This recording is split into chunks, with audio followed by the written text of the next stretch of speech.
আসসালামু আলাইকুম মাছ চাষি ভাই বন্ধুরা, আশা করি সকলেই ভালো আছেন। দেশ এবং দেশের বাইরে থেকে যে যেখান থেকে বসে আমার এই ছোট্ট ভিডিওটি দেখছেন, ভিডিওটি ভালো লাগলে একটি সাবস্ক্রাইব করে রাখবেন পরবর্তী নতুন ভিডিও দেখার জন্য। আজকে আমি আলোচনা করব 2025 সালের নতুন বছরের ব্ল্যাক কাপ মাছের সম্পর্কে। যারা 2025 সালে ব্ল্যাক কাপ মাছের পোনা চাষ করতে আগ্রহী, আমাদের কাছ থেকে এই পোনাগুলো স্বল্প মূল্যে পাওয়া যাচ্ছে এবং কি অন্যান্য সকল প্রকারের দেশীয় বিদেশি কার্প জাতীয় সকল প্রকারের মাছের পোনা পাওয়া যাচ্ছে এবং কি সকল ক্যাটাগরি লাইনের মাছের পোনা পাওয়া যাচ্ছে।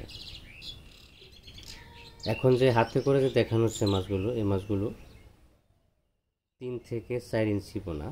আমাদের কাছে এর চেয়ে ছোটোগুলো আছে 2 ইঞ্চি, 2.5 ইঞ্চি, 3 ইঞ্চি, 4 ইঞ্চি, 5 ইঞ্চি, 6 ইঞ্চি সকল ক্যাটাগরি লাইনের মাছের পোনা আমাদের কাছে পাওয়া যাচ্ছে।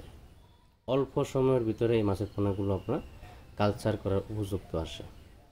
এই মাছগুলো 6 মাসের ভিতরে আপনার 1.5 কেজি 2 কেজি প্লাস চলে আসে।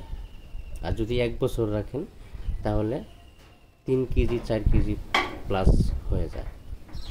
অনেকেই আছে 2 বছর 3 বছর রাখে। এই মাছগুলো কিন্তু সর্বোচ্চ বড় হয় আপনার 27 কেজি 28 কেজি পর্যন্ত ওজন হয়ে থাকে, কিন্তু দীর্ঘদিন রাখার পরে 2 বছর 2.5 বছর এরকম রাখার পরে 27 কেজি 28 কেজি এই মাছের পোনাগুলো ওজন হয়।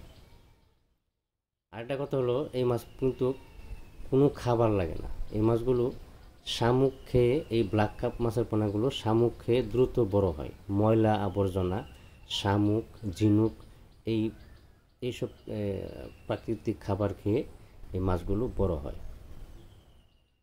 এই মাছগুলো ব্ল্যাক কাপ মাছের পোনাগুলো শতকে 10 পিস বা 12 পিস 20 পিস এরকমভাবে দেওয়া যায়।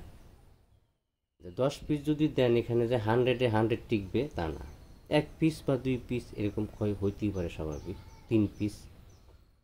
এজন্য আপনি যখন মাছের পোনা সংগ্রহ করবেন, একটু ভালোভাবে যাচাই বাছাই করে ভালো মাছের পোনাটা সংগ্রহ করার চেষ্টা করবেন। আজকে পর্যন্তই, সকলে ভালো।